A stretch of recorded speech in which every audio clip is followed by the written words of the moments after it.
이 세상에 가장 숭고한 역사는 어머니의 기도를 통해서 이루어집니다.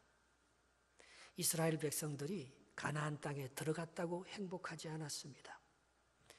밀려오는 세속 문화, 가나안의 악하고 음란한 문화를 자녀들이 이겨내질 못했습니다. 사사들이 있었지만 사사들은 정복 과정에서 번번이 넘어졌습니다. 영적 지도자 엘리 제사장이 있었지만 그는 하나님의 영성을 감당하기에는 타락한 제사장이었습니다.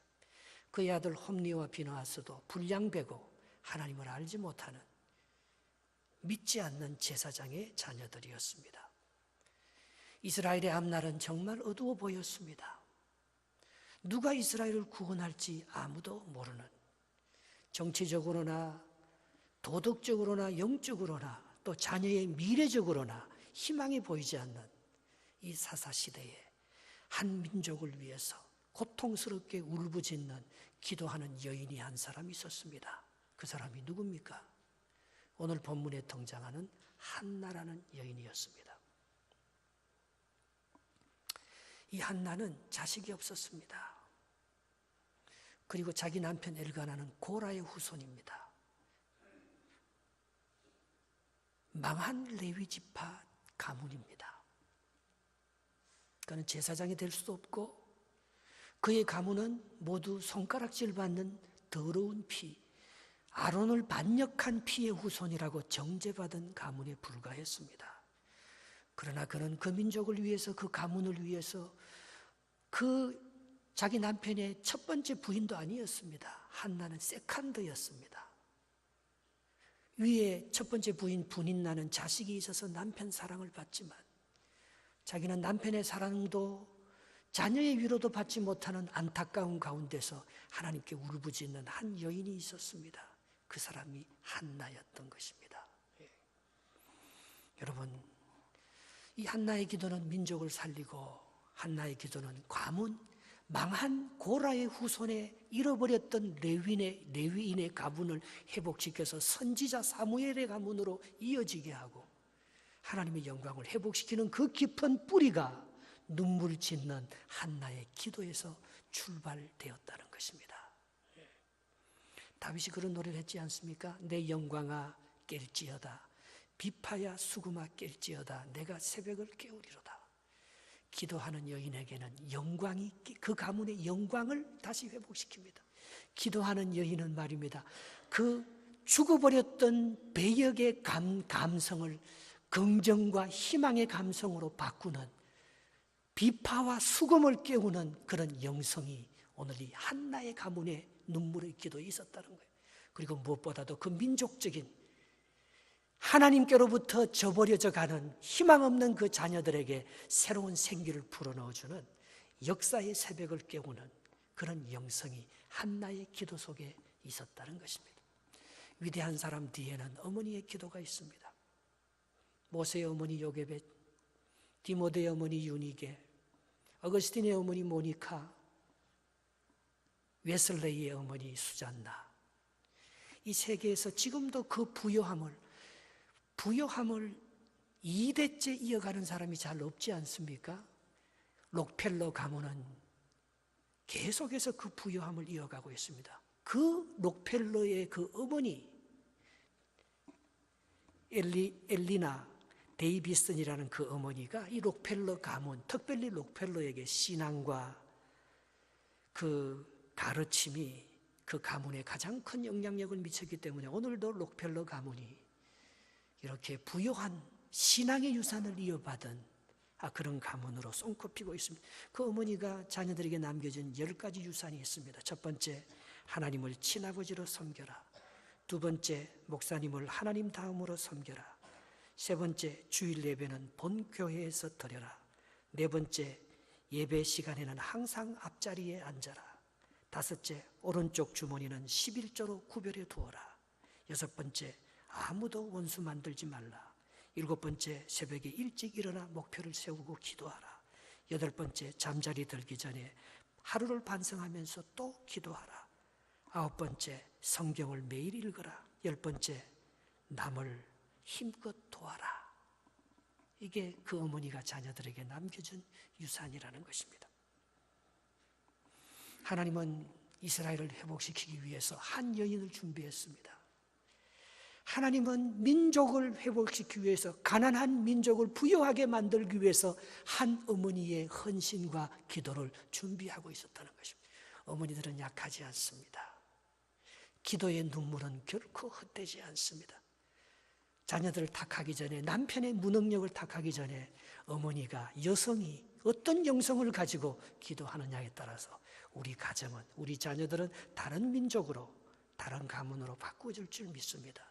오늘 그 대표적인 샘플로 한나의 가정을 하나님께서 말씀해 주고 있는 것입니다. 19절, 20절 이렇게 시작합니다. 같이 한번 읽어보겠습니다. 시작.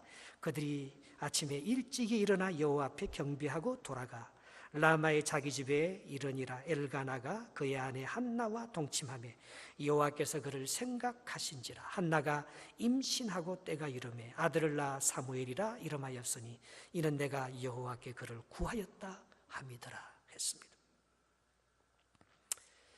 한나의 결혼 생활은 정말 아이가 없어서 힘든 고통의 시간이었습니다. 그러나 어떤 사람은 고통이 저주입니다. 고통이 심판입니다. 그러나 한나에게 있어서 고통은 저주가 아니었습니다.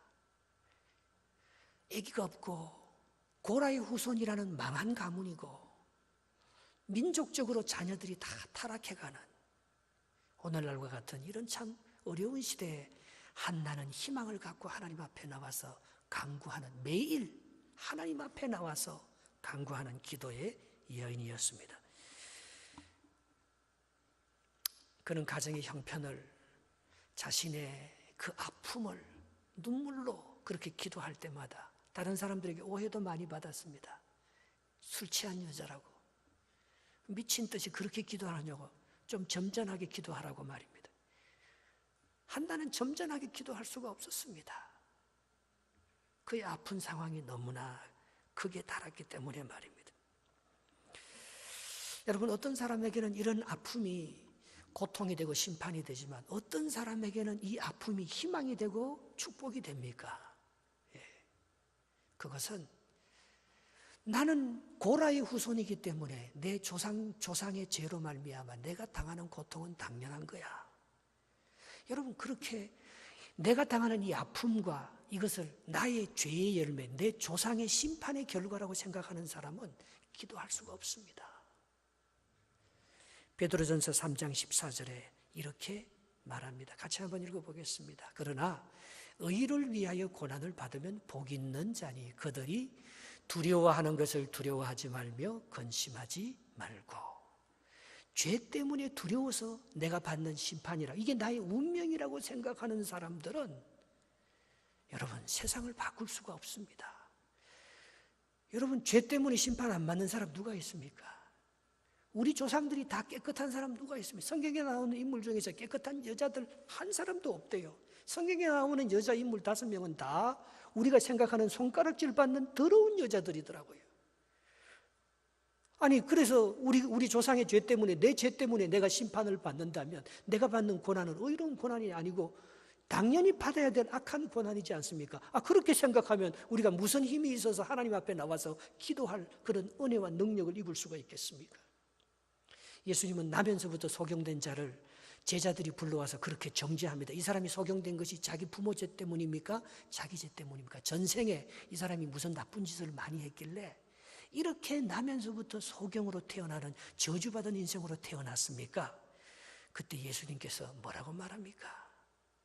이 사람이나 그 부모가 죄를 지어서 이렇게 불행한 인생을 시작한 게 아니다. 레위인으로 태어났고 고라의 후손으로 태어나서 아론의 후손의 반차가 아니기 때문에 제사장이 될 수 없는, 같은 레위인 중에서도 저주받은 레위인으로 고라의 후손으로 손가락질 받는, 그것도 자기 남편에게 둘째 세컨드로 들어와서 자식도 가지지 못하는 한나의 아픔을 누가 알겠습니까? 그러나 한나는 이게 모두 내 죄 때문이고 내 조상들의 죄 때문이라고만 생각하지 않았습니다. 하나님이 나를 통해서 하실 일이 있다고 믿었습니다. 예수님이 소경에게 말해준 것처럼 말입니다. 요한복음 9장 3절 말씀입니다. 읽어보겠습니다. 예수께서 대답하시되 이 사람이나 그 부모의 죄로 인한 것이 아니라 그에게서 하나님이 하시는 일을 나타내고자 하심이라. 할렐루야.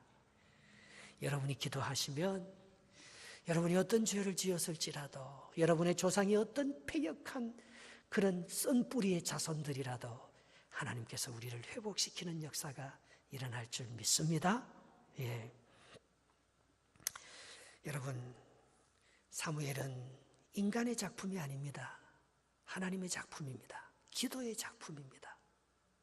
내가 만든 내 가문의 축복과 내 영광이 아닙니다. 하나님이 개천에서 용이 나게 하는, 아무것도 없는 곳에서 새로운 창조의 역사를 만들어 나가는 부활의 생명의 역사가 한나의 기도라는 것입니다. 여러분, 우리가 기도하지 않아도 하나님께서 우연히 우리의 기도를 응답해 주시고 좋은 것을 줄 때가 있습니다. 그러나 본인에겐 축복이 안 되는 거예요. 왜? 그게 기도의 열매인지 모르니까. 자기가 똑똑해서 그렇게 된 줄 아니까. 그러나 한나는 뭐라고 말합니까? 내가 그를 하나님께 구했다. 이게 사무엘이라는 이름의 뜻입니다. 얘는 하나님이 주신 기도의 자식이라는 거예요. 결혼해서 몇 년 동안 애가 없는지 그건 모르겠어요. 그건 인간적인 정욕으로 낳은 아이가 아닙니다. 하나님께서 한나를 기억하셨다 했어요. 오늘 본문에 보면 이 19절에 다시 한번 보면요, 하나님께서 뭐라고 말씀하셔요? 여호와께서 그를 한나를 생각하신지라 했습니다. 그런데 저 영어 성경에는요, 우리 말로는 생각하십니다. 저 영어 성경에 밑에 보면 And the Lord remembered her. 생각하다는 것은 기억하다인데요, 이게 히브리 말로 자카르입니다.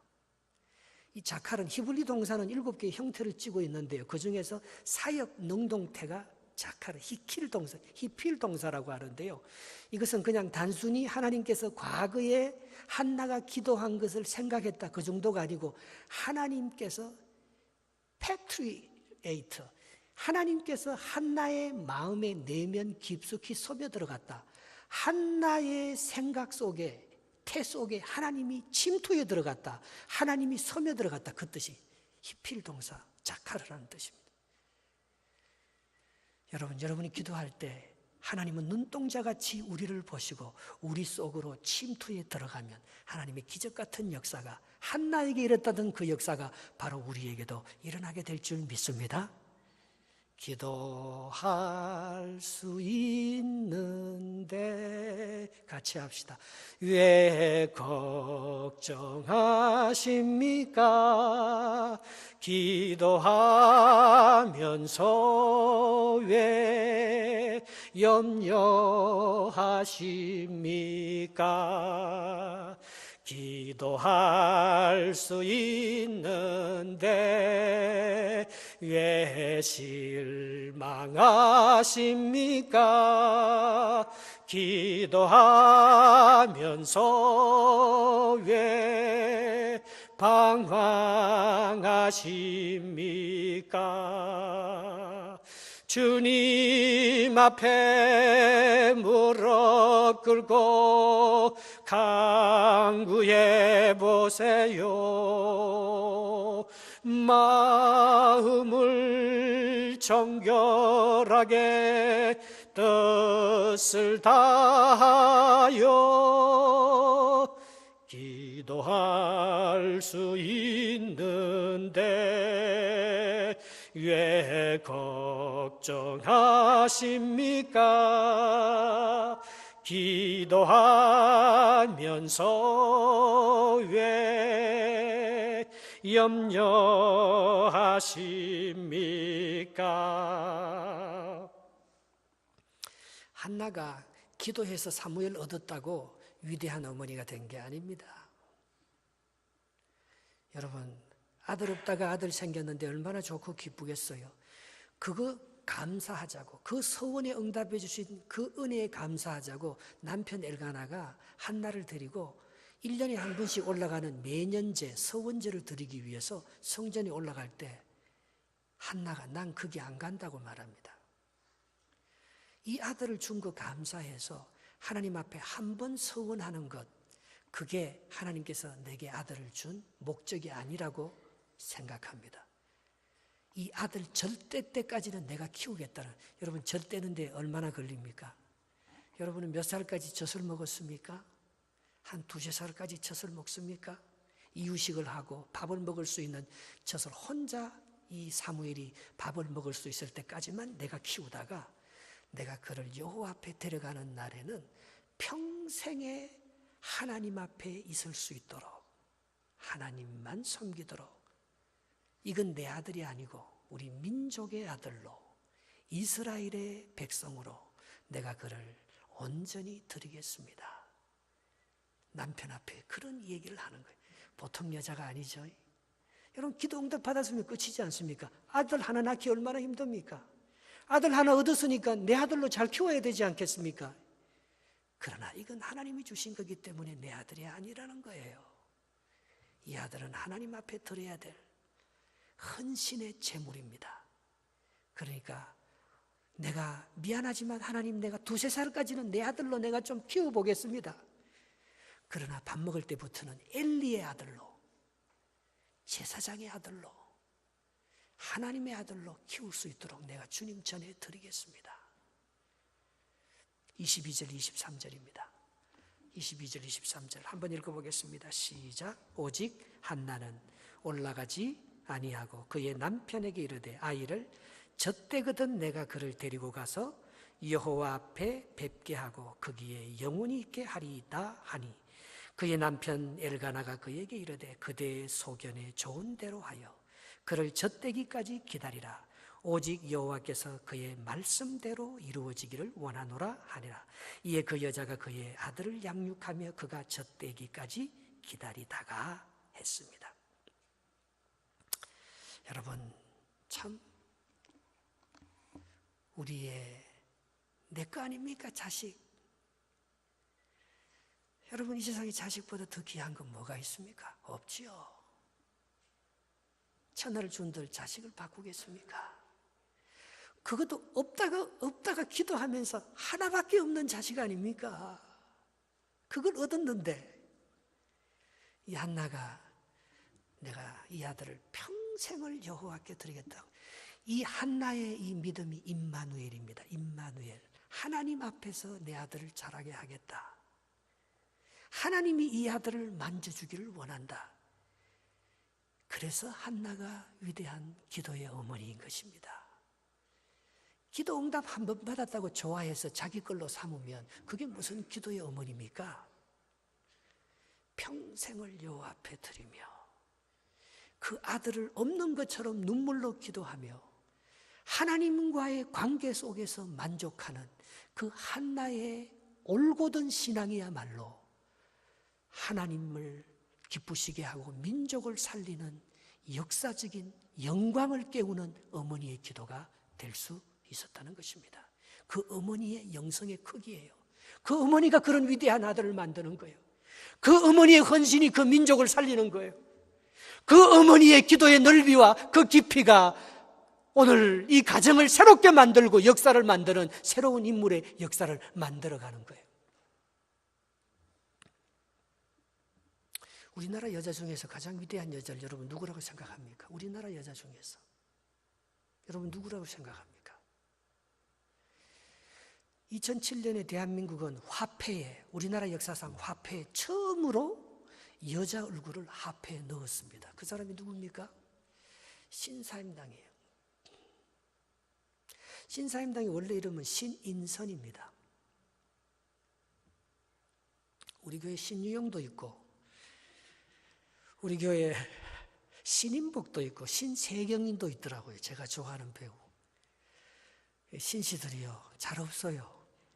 그런데 이게 왜 신사임당이 그렇게, 신사임당이요 다른 애들은 별 볼 일이 없어요. 오직 한 애가 위대한 애가 됐습니다. 그 애가 누굽니까? 이율곡이에요. 이라는 사람. 근데 이 이율곡이가 16세기 신사임당 시절에 여자들이 많았습니다. 문정왕후라고 중종의 계비가 된 윤씨가 있었고요. 또 우리나라 역사상, 조선시대 역사상 가장 악녀라고 불려지는 정난정도 있었고요. 황진이도 16세기의 기생입니다. 그러나 그 모든 수많은 여자, 우리 역사를 지나온 수많은 여자 중에서 가장 어질고, 여러분 여자가 똑똑하면 덕이 없잖아요. 또 덕이 있는 여자는 좀 안 똑똑해요. 그런데 심사임당은 똑똑하면서 덕이 있는 거예요. 이율곡이가 이걸 꼭 닮았어요. 그래서 정말 조선시대의 여자뿐만 아니고 우리나라 여성으로서의 그 여성과 아름다움과 그 정결함 그리고 또 지성을 다 가지고 있는 가장 대표적인 여자로서 심사임당이 뽑혀서 신인선이가 뽑혀서 그 5만 원짜리 그 지폐에 그림으로 들어갈 수가 있었습니다. 예.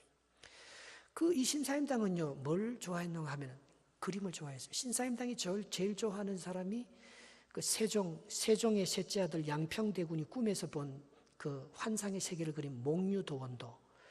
이 신사임당은요 그림 그리는 여자예요. 산수화를 굉장히 즐겼습니다. 그런데 이 16세기 우리나라 조선 후기는요 누가 다 잡는 거 하면 노론하고 동인서인 중에서 서인이 잡고요. 서인에서 소론, 노론 가르쳐 노론. 이 조선세기 후반기는요 서인하고 노론이 다 잡아요. 서인과 노론의 가장 큰 우두머리가 이율곡이에요. 송시열이가 그 노론의 가장 대표적이면서 조선 후반기를 다 노론이 다 잡고 있는 거예요. 예. 송시열이가 이 신사임당이 그린 그 수많은 그림을 보면서 이이와 이 신사임당의 위대함을 발견했어요. 그러면서 송시열이가 그게 다 이 시를 쓰는 거예요. 그러면서 이 우리나라에서 가장 위대한 어머니로 신사임당이 부각이 된 거예요.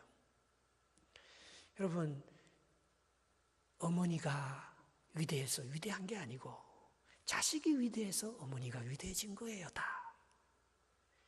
그 자식이 한 대의 영향력을 미치는 사람이 아니고 사무엘처럼 사무엘로 말미암아 제사장의 계열이 무너지고 아론의 대제사장의 계열이 무너지고 사사시대가 종결이 되면서 이스라엘은 선지자의 시대로 들어갑니다.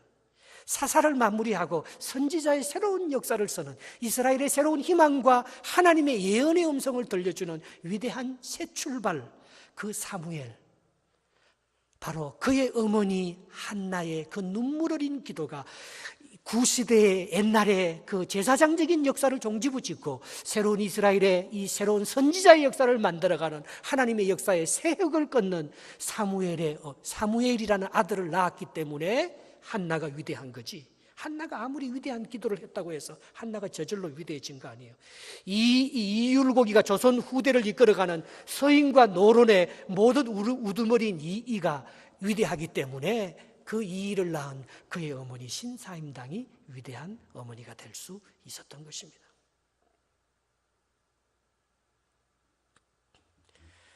한나는 잠언서에 나오는 현숙한 여인입니다. 성경엔 많은 현숙한 여인이라는 뜻은 세 가지 의미를 포함하고 있습니다. 잠언 30장 10절 한번 같이 읽어보겠습니다.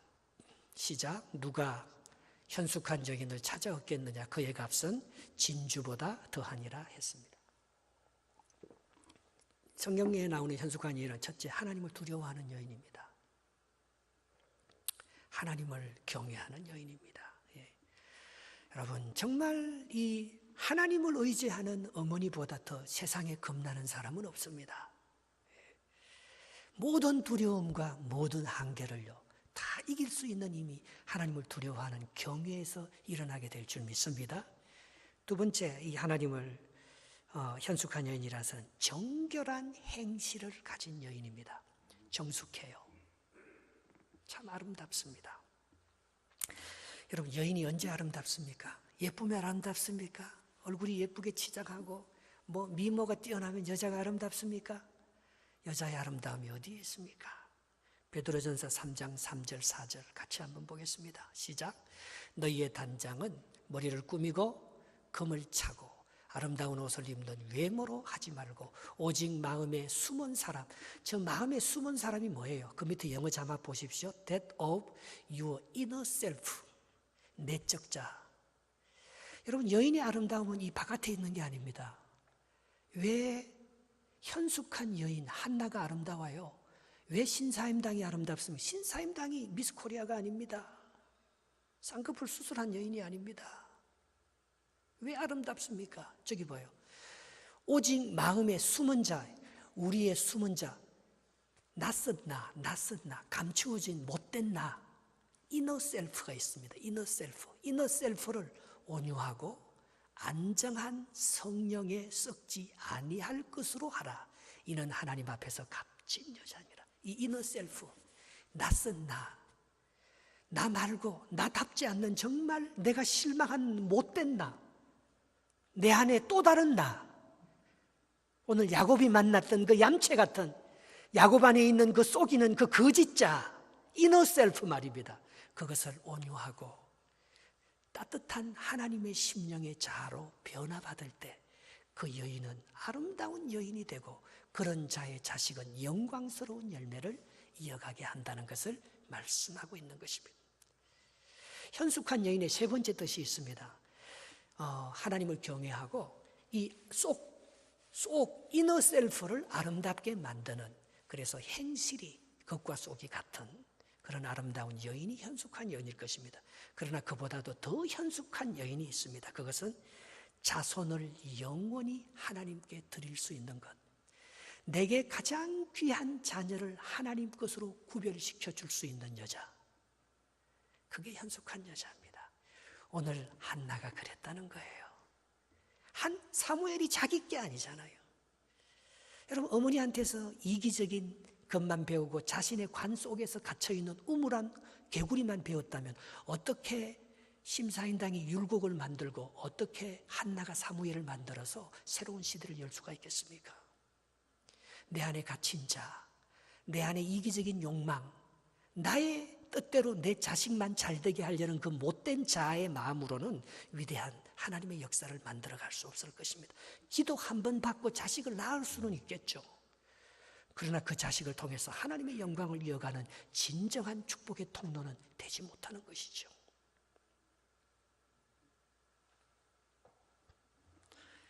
여러분, 요즘 우리 자녀들이 왜 이렇게 약합니까?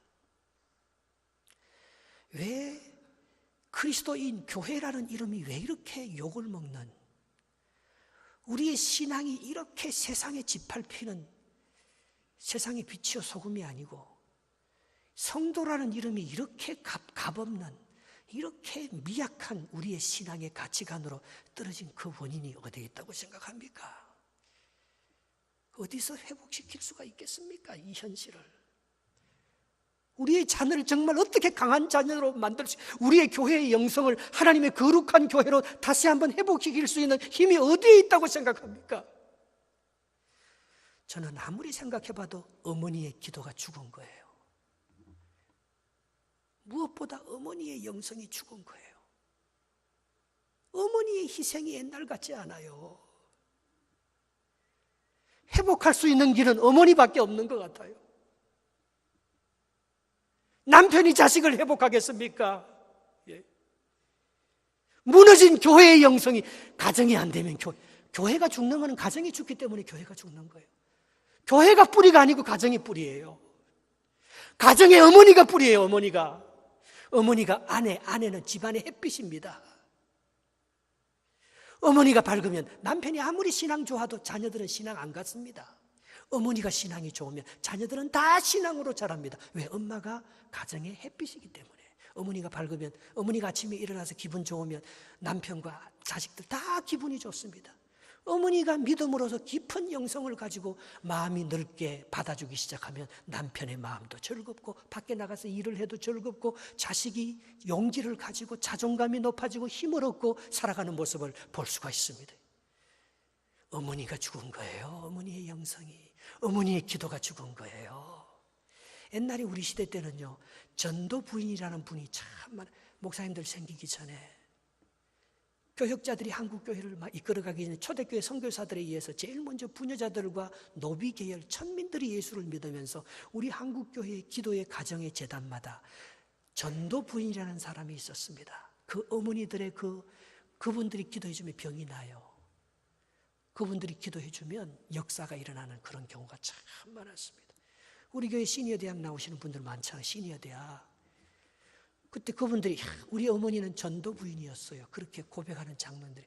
나는 어머니가 동네를 다니면서 전도하고 그 거지들을 그렇게 먹이고 섬기는 어머니의 그 신앙과 영성을 나는 잊을 수 없습니다.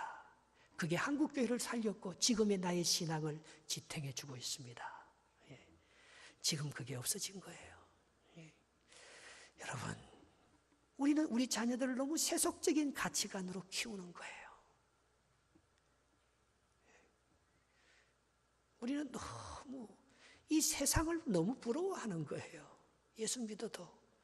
예수 믿기 때문에 좀 가난해지고 예수 믿기 때문에 좀 고통을 당하고 어려움을 당해도 그 가치관보다는 세상에서 성공하느냐 성공하지 않느냐 그 가치관을 가지고 살기 때문에 어머니들의 생각이 그렇게 변해버렸기 때문에 어머니들이 더 이상 기도의 재단을 쌓으려고 하지 않기 때문에 어머니들이 세상적인 지식에 사로잡혀서 인간적인 욕구로 만족하려고 하기 때문에 어머니의 영성이 이렇게 이 세상 이 자녀들 이렇게 자꾸 변질시켜 나가는 게 아닌가 그 생각을 한번 해보는 것입니다.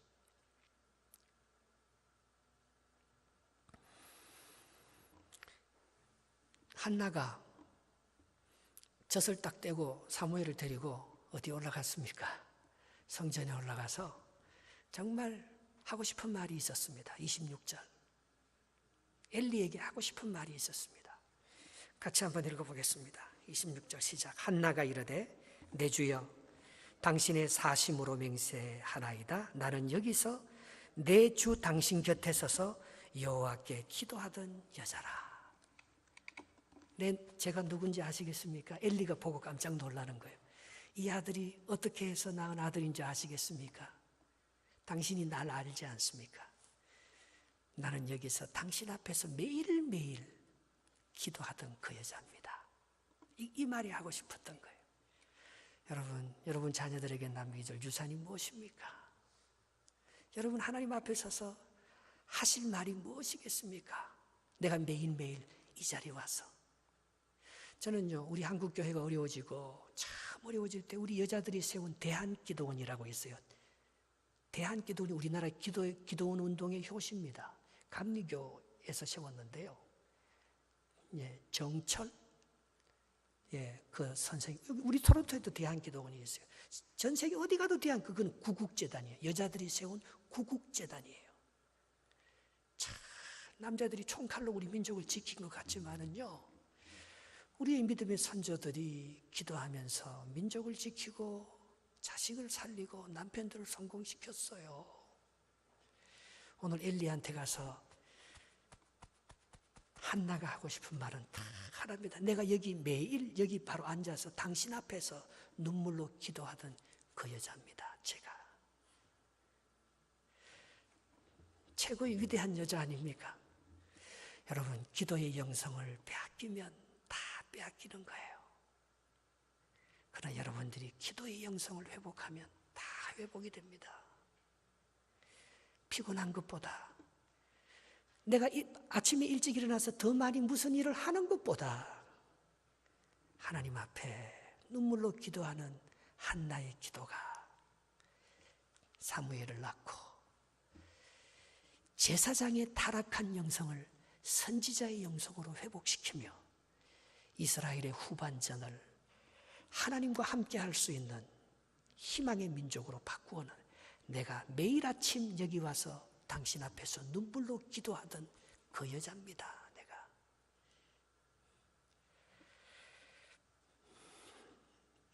그래서 사무엘이 엄마한테 배운 것 딱 하나 있습니다. 뭐겠습니까? 사무엘이 위대한 선지자가 될 수 있는 비결은 엄마한테 배운 유산 딱 하나 있습니다. 뭡니까? 사무엘상 12장 23절 같이 한번 외워보겠습니다. 시작.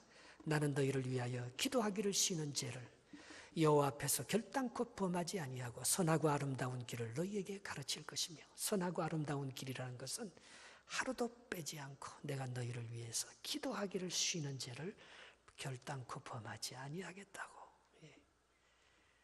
그게 사무엘이 엄마한테 배운 거예요. 그게 사무엘이 이스라엘의 역사를 바꾼 비결입니다. 날마다 내가 죽고 내 의를 십자가에 못 박고 하나님의 뜻을 구하고 하나님 앞에 열린 마음으로 기도하는 자, 사무엘을 통해서 하나님의 역사가 만들어져 갔다는 것입니다. 그래서 그의 마지막 고백을 볼까요? 27절, 오늘 본문 27절입니다. 시작. 이 아이를 위하여 내가 기도하였더니 내가 구하여 기도한 바를 여호와께서 내게 허락하신지라. 기도 응답에 대한 확신, 그거 하나예요. 내가 기도하면 하나님께서 주신다. 하나님이 살아계신다. 하나님이 응답하신다. 금세기 최고의 화가라고 할 수 있는 파블로 피카소, 그가 그린 그림 중에서 아비뇽의 여인들이라는 그림이 있습니다. 그런데 미술의 문외한인 제가 볼 때 그 그림은요, 그 뱃사람들을 맞이하는 창기 같은 여인들의 삐뚤어진 눈, 회구를 바쳐던 여인들의 일그러진 얼굴을 보면서 이게 무슨 그림이냐 싶어요. 그런 미술 평론가들은 그 그림을 보면서 그런 얘기를 하고 있습니다. 고통받는 여인의 마음을 정확하게 끄집어낸 작품이고, 뱃사람들의 쾌락도 풍만한 여자의 아름다움도 언젠가는 해골처럼 어두움 세계로 갈 수밖에 없다는 인생의 내면을 가장 정확하게 그린 그림이다. 불안과 두려움의 결과는 심판이라는 예언자적인 그림이다. 어떻게 그렇게 아름다운 평론을 파블로 피카소가 그린 그 내면의 세계를 평론가들은 다 끄집어내는지 몰라요. 그게요, 자카르입니다. 하나님이 그 내면의 세계를 침투하는 것, 그게 기도입니다. 하나님은요, 우리의 깊숙한 은밀한 곳을 침투해 들어가. 피카소가요, 91살까지 자기의 세계를 가지고 그림을 그렸기 때문에 위대한 거예요. 딴 길로 가지 않았습니다. 여러분, 기도하다가 낙심하지 마십시오. 기도에 힘이 없다고, 기도의 열매가 빨리 안 맺힌다고, 그걸요, 하나님은 여러분들의 기도 속에 우리의 내면을 꿰뚫어 보시면서 깊숙이 침투하셔서 우리와, 그래서 이 한나는 기도 응답에 대한 확신이 있는 거예요. 확신이. 기도 응답에 대한 확신이 없는데 왜 매일 기도합니까? 기도하지 말고 일해야죠. 예배 드리지 말고 빨리 가서 돈 벌어야죠. 기도와 예배가 더 중요하다는 것을 알기 때문에 모든 것을 접어두고 하나님 앞에 나와서 기도하면서 내가 일하는 것보다, 내가 돈 버는 것보다, 세상적인 가치관보다 하나님을 섬기고 하나님 앞에 내 일생을 드리는 그 깊은 내면의 세계로 나를 내 이너 셀프 가운데서 가장 강력하게 역사하시는 하나님의 임재를 맛볼 때 하나님께서 반드시 응답해 주신다는 하나님의 더 크신 축복을 바라보기 때문에 기도하는 사람으로, 그림 그리는 사람으로 남아서 진정한 인간의 내면의 아픔을 그려낼 수 있잖아요. 아무나 그리는 거 아닙니다. 아무나 응답받는 거 아닙니다. 그 믿음이, 그 믿음, 그 변하지 아니하는, 그 흔들리지 아니하는, 그 요동치지 않은 신실한, 내가 매일 당신 앞에 와서 기도하였더니 하나님께서 내 기도를 응답해 주셨습니다. 그래서 결단이에요. 28절 마지막 절 결단입니다.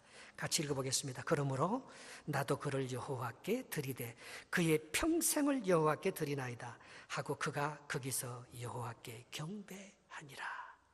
그거 다 하고도 여전히 그 아들이 내 거면 무슨 소용이 있겠습니까? 이 아들은 당신 겁니다. 하나님 겁니다. 내가 평생을 이제는 내 하나밖에 없는 아들이지만 당신에게 다 드리겠습니다. 한나가 남긴 작품은 딱 하나였습니다. 사무엘. 한나가 이 위대한 글작품을 남기는 통로는 딱 하나였습니다. 기도뿐이었습니다. 한나가 가지고 있는 능력이라는 것은 아무것도 없었습니다. 여러분 기도하다가 지쳤습니까? 새벽 제단을 샀다가 포기했습니까? 여러분 하나님 앞에 경배하다가 여러분 육신이 나약해졌습니까? 여러분 하나님께서 여러분들에게 은혜를 베풀길 바랍니다. 창세기 8장 1절 한번 볼까요? 창세기 8장 1절. 하나님이 노아와 그와 함께 방주에 있는 모든 들짐승과 가축을 기억하사, 이게 그 한나를 생각하는 거하고 똑같은 거예요. 창세기 30장 22절 한번 보겠습니다. 하나님이 라헬을 생각하신지라 하나님이 그의 소원을 들으시고 그의 태를 여셨으므로. 라헬이 애기 못 낳았잖아요. 요셉이 아무리 사랑해도 라헬은 애기 없습니다. 그런데 하나님께서 침투에 들어갈 때 생각하다 역시 리멤버잖아요. 생각하는 하나님께서 나를 단순히 하나님께서 내 속에 기도할 때 침투에 들어오시는 거예요. 이게 어머니의 영성이 되길 바랍니다. 여러분의 기도의 능력이 되길 바랍니다.